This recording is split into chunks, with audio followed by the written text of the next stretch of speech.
ଜୟ ଜଗନ୍ନାଥ ଦର୍ଶକ ବନ୍ଧୁ। ଆଜି ଆମେ ଜାଣିବା ମହିଳାମାନଙ୍କର ଯେଉଁ ମାସିକ ଧର୍ମର ସମସ୍ୟା।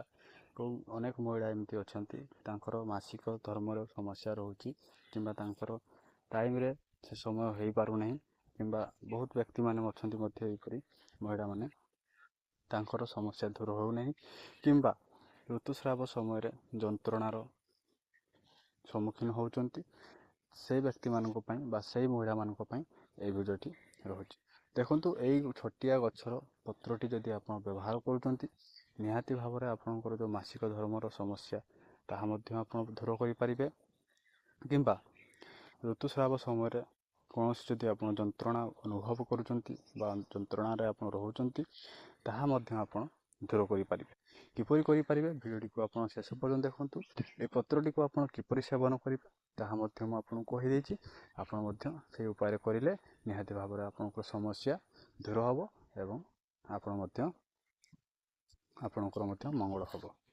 ଦେଖନ୍ତୁ, ଯଦି ଆପଣଙ୍କର କୌଣସି ମାସିକ ଧର୍ମରେ ସମସ୍ୟା ଥାଏ କିମ୍ବା ଋତୁସ୍ରାବରେ ଯନ୍ତ୍ରଣା ଅନୁଭବ କରୁଛନ୍ତି, ତେବେ ଆପଣ ଏହି ଉପାୟଟିକୁ ଆପଣ କରନ୍ତୁ।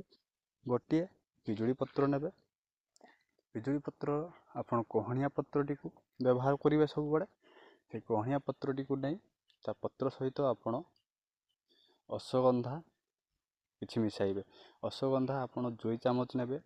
ପିଜୁଳି ପତ୍ରକୁ 2ଟି ପିଜୁଳି ପତ୍ର ନେବେ ଏବଂ ଅଶ୍ୱଗନ୍ଧା 2 ଚାମଚ ନେବେ। ତା ସହିତ ଆପଣ ଖଜୁରୀକୁ 2ଟି ନେବେ। ତାହାକୁ ମିଶାଇ ଆପଣ ସେବନ କରନ୍ତୁ। ପ୍ରତ୍ୟେକ ଦିନ ଆପଣ ଯଦି ସେବନ କରୁଛନ୍ତି, ତାହେଲେ ଆପଣଙ୍କର ଯେଉଁ ଯୌନ ସମସ୍ୟାର ତାହା ମଧ୍ୟ ଆପଣ ଦୂର କରିପାରିବେ। କିମ୍ବା ଆପଣଙ୍କର ଯେଉଁ ଋତୁସ୍ରାବ ସମୟରେ କୌଣସି ଯନ୍ତ୍ରଣା ଅନୁଭବ କରୁଥିବେ, ସେ ବ୍ୟକ୍ତିମାନେ ମଧ୍ୟ ଏହାକୁ ବ୍ୟବହାର କରନ୍ତୁ। ତାହା ମଧ୍ୟ ଆପଣ ଯନ୍ତ୍ରଣା ଆଉ ଅନୁଭବ କରିବେ ନାହିଁ। ଏବଂ ଯଦି ଆପଣଙ୍କର ଋତୁସ୍ରାବରେ କୌଣସି ପ୍ରୋବ୍ଲେମ୍ ଥାଏ ମଧ୍ୟ, ତାହା ମଧ୍ୟ ଆପଣ ଏଇଥିରେ ଆପଣ ଭଲ କରିପାରିବେ। ନିହାତି ଭାବରେ ଆପଣ ବ୍ୟବହାର କରନ୍ତୁ କଅଁଳିଆ ପତ୍ରକୁ। ପିଜୁଳି ପତ୍ରରେ ବହୁତ ସାରା ଗୁଣ ରହୁଛି। ଆପଣ ଯଦି ଭଲ ଭାବରେ ୟାକୁ ବା ବିଶ୍ୱାସ ସହିତରେ ଆପଣ ଯଦି ୟାକୁ ବ୍ୟବହାର କରୁଛନ୍ତି, ନିହାତି ଭାବରେ ଦେଖନ୍ତୁ, ଆପଣ କୌଣସି ନା କୌଣସି ଜାଗାରେ ଆପଣ ମେଡ଼ିସିନ୍ ମଧ୍ୟ ବ୍ୟବହାର କରିଥିବେ। କୌଣସି ବ୍ୟକ୍ତି, ବହୁତ ମହିଳାମାନେ ଅଛନ୍ତି ବହୁତ ଜାଗାକୁ ଯାଆନ୍ତି ମେଡ଼ିସିନ୍ କରିଥିବେ, କୌଣସି ମେଡ଼ିସିନ୍ର କାମ ମଧ୍ୟ ଦେଇନଥିବ। କିଛି ଲୋକମାନେ ଭିଡ଼ିଓ ଆପଣ ଦେଖୁଛନ୍ତି ମାନେ ନିହାତି ଆପଣଙ୍କର କିଛି ପ୍ରୋବ୍ଲେମ୍ ହେଇଥିବ। ସେଥିପାଇଁ ଆପଣ ଏହି ଉପାୟଟିକୁ ଥରେ ବିଶ୍ୱାସର ସହିତ ଆପଣ କରିକି ଦେଖନ୍ତୁ। ପ୍ରତ୍ୟେକ ଦିନ ଆପଣ କରନ୍ତୁ, ଦେଖିବେ ନିହାତି ଭାବରେ ଯଦି ପ୍ରୋବ୍ଲେମ୍ ଗୋଟିଏ ମାସ ଭିତରେ ଯଦି ଆପଣଙ୍କର ପ୍ରୋବ୍ଲେମ୍ ନ ସଲ୍ଭ ହେଉଛି କିମ୍ବା କୌଣସି ପ୍ରୋବ୍ଲେମ୍ ହେଉଛି, ତାହେଲେ ଆପଣ କମେଣ୍ଟ ବକ୍ସକୁ ଆସିକି ଯାହା ଆପଣ ମେସେଜ୍ରେ ଆପଣ ମୋତେ କହିପାରିବେ।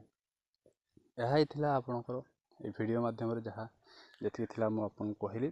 এই ଉପାୟଟି ଆପଣ ଯଦି କରୁଛନ୍ତି, ନିହାତି ଭାବରେ ଆପଣଙ୍କର ମଙ୍ଗଳ ହେବ। ଆପଣଙ୍କର ପରିବାରରେ ଯଦି ଏମିତି କେହି ବ୍ୟକ୍ତି ଥାଆନ୍ତି, ତାଙ୍କୁ ମଧ୍ୟ ଏହା ଦେଖାଇଲେ ତାଙ୍କର ମଧ୍ୟ ଏହିପରି ଉପାୟକୁ ବ୍ୟବହାର କଲେ ତାଙ୍କର ମଧ୍ୟ ମଙ୍ଗଳ ହେବ। ଆଶା କରୁଛି ଭିଡ଼ିଓଟି ଆପଣଙ୍କୁ ଭଲ ଲାଗିଥିବ। ଯଦି ଆପଣଙ୍କୁ ଭିଡ଼ିଓଟି ଭଲ ଲାଗିଥାଏ, ଭିଡ଼ିଓଟି ଗୋଟେ ଲାଇକ୍ କରିଦେବେ ଏବଂ ଚ୍ୟାନେଲ୍ଟିକୁ ଟିକେ ସବସ୍କ୍ରାଇବ୍ କରିଦେବେ।